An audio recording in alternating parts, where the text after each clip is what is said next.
வணக்கம். தீவையும் தீவு மீனவர்களின் வாழ்வியலை சொந்தங்களாகிய உங்களோடு பகிர்ந்து கொள்வது தீவு மீனவன்.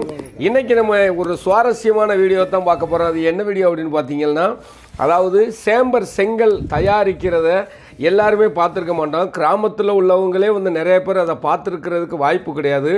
அதுக்கு மேலே எப்படி கடற்கரையில் உள்ளவங்க இதை பார்த்துருப்பாங்க அப்படிங்கிறதுனால நம்ம நேரடியாகவே களத்துக்குள்ளே இறங்கி அதை எடுத்து உள்ளே பதிவிடுறோம். அந்த வீடியோவை பற்றியதான கருத்துக்களை இருந்துச்சுன்னு சொன்னால் நல்ல கருத்துக்களாக கீழே கமெண்டில் தெரிவிங்க. நம்ம வீடியோவுக்கு நீங்கள் புதுசாக இருந்தால் நம்ம தீவு மீனவன் சேனலை சப்ஸ்கிரைப் பண்ணி வச்சுக்கிறோங்க. கூடவே அந்த பெல் ஐக்கானையும் தட்டிக்கிறங்க. அப்போ தான் நாங்கள் போடக்கூடிய இன்னும் வித்தியாசமான வீடியோக்கள் உங்களுக்கு நோட்டிஃபிகேஷனாக வந்து சேரும். சரி, வாங்க வீடியோக்குள்ளே போவோம். பணக்காரன் குடியேற பாட்டாளி வீடு கட்டுற கல்லாலே ஹை மண்ணாலே ஹை, ஆனாலும் அவனுக்கு ஒரு வீடு இல்லை யாரு கேட்குறா ஹை. அப்படி ஒரு அழகான பாட்டை உழைப்பாளியில் சூப்பர் ஸ்டார் ரஜினிகாந்த் பாடியிருப்பார். அந்த உண்மையிலேயே அந்த பாட்டை பாடின கவிஞர் கண்ணதாசனுக்கு ஒரு நன்றியை சொல்லணும். ஏன்னா இந்த செங்கல் சூளையில் எத்தனையோ தாய்மார்கள் பெரியவங்க அதில் வேலை பார்க்குறாங்க. ஆனால் அவங்க தங்குறதுக்கு ஒரு நல்ல ஒரு வீடு வாசல் இல்லையே அப்படின்னு சொல்லி அதை பார்க்கும்போது நமக்கு மனசு ரொம்ப ஒரு வேதனையாக தான் இருந்துச்சு. ஏன்னா மழையிலையும் வெயிலையும் கஷ்டப்பட்டு நம்மெல்லாம் சொகுசாக இருக்கிறதுக்கு அழகழகான வீடுகள் கட்டுறதுக்கு அழகாக அவங்க செங்கல் தயாரித்து கொடுக்காங்க. அவங்களுக்கு ஒரு நல்ல ஒரு வீடு இல்லை. இது பாருங்கள் எப்படி இருக்குன்னு பாருங்கள். அவங்க எப்படி கஷ்டப்பட்டு இந்த செங்கல் தயாரிக்காங்க அப்படிங்கிறது தான் வீடியோ முழுசும் பார்க்க போகிறோம்.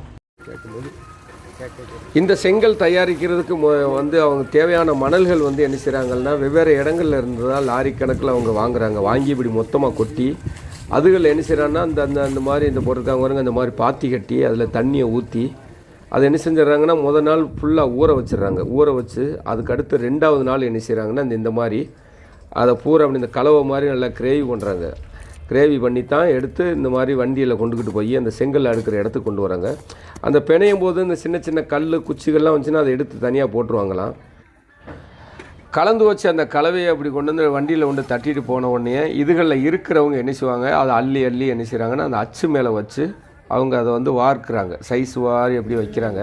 இப்படி வைக்கிறாங்களே இவங்க ஒரு நாளைக்கு இவங்களுக்குலாம் எவ்வளவு சம்பளம் அப்படின்னு சொல்லி பார்த்தீங்கன்னா 1000 கல் வச்சாங்கன்னா இவங்களுக்கு 500 ரூபா சம்பளமாக. அது சர்வீஸான ஆட்கள் மட்டும்தான் 1000 கல் வைக்க முடியும், மற்ற எல்லோரும் இப்படி வைக்க முடியாது அப்படிம்பாங்க. என்ன காரணம்னு கேட்டீங்கன்னா வெயிலுக்குள்ளே இருந்து அவங்க ரொம்ப கஷ்டப்பட்டு வைக்கணும். வெயிலில் இருக்க முடியாது, அதனால் கொஞ்சம் இனச்சாயிற மாதிரி இருக்கும். அதனால் ஒரு நாளைக்கு 300 ரூபா 200 ரூபா இப்படி தான் எங்களுக்கு கிடைக்கும் அப்படிங்கிற மாதிரி அந்த தாய்மார் சொன்னாங்க. இந்த மாதிரி அச்சில் வார்த்ததுக்கப்புறம் அந்த கல்லுகளை பூரா என்ன செய்கிறாங்கன்னா இந்த மாதிரி 3 நாள்லேருந்து 5 நாள் வரைக்கும் இப்படி நல்லா காய வச்சிடுறாங்க.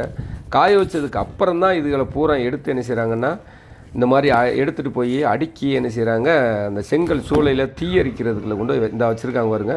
இந்த மாதிரி அடிக்கிறாங்க. அடுக்கி அதுக்குள்ளே கட்டையை உள்ளே கொடுத்து தீயரிக்கிறதுக்கு அதுக்கு மேலே என்ன செய்கிறாங்க ஒட்டு மொத்தமாக அப்படியே மோல்டிங் பண்ணி பூசிடுறாங்க.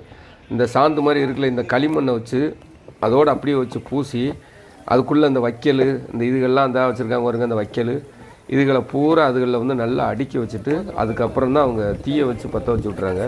தீயை பற்ற வச்சு விட்டாலும் அந்த தீ குறைஞ்சது 3 நாள் 4 நாள் இந்த இருக்கு பாருங்க. இந்த மாதிரி நல்லா பூசி அதுக்குள்ளே தீயை வச்சு விட்றாங்க. அந்த தீ வைக்கிறதுக்கு முன்னாடி அவங்க சாமிலாம் கும்பிட்டு அதுக்கப்புறம் தான் அந்த தீ வச்சு விட்டுறாங்க. தீ வச்சா அது 3 நாள் 4 நாள் வரைக்கும் நல்லா வெந்ததுக்கப்புறம் இந்த பாருங்க இந்த மாதிரி நல்லா வெந்துட்டுது. வெந்ததுக்கு அப்புறம் தான் என்ன செய்கிறாங்கன்னா வண்டியில் கொண்டு அவங்க லோடு பண்ணி கொண்டுக்கிட்டு போகிறாங்க.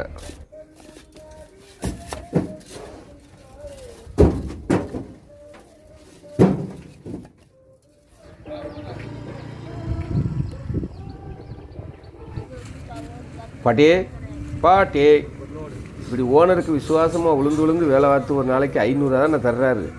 நைஸாக எல்லா வேலையும் முடிஞ்ச உடனே நமக்கு ஒரு ஃபோனை போட்டு விடுங்க. அப்படி வண்டியை மேலாப்பில் நிப்பாட்டுறேன். ஒரு லோடு செங்கலை நமக்கு கரெக்ட் பண்ணி தந்துடலாமா பாட்டியே? ரைட்டு விடுத்தா, நம்ம வயதானே தெரியாமல் பேசிட்டான். டெலே பாட்டிக்கு கோவம் வர்றதுக்குள்ளே ஓடிடுறா அப்பு.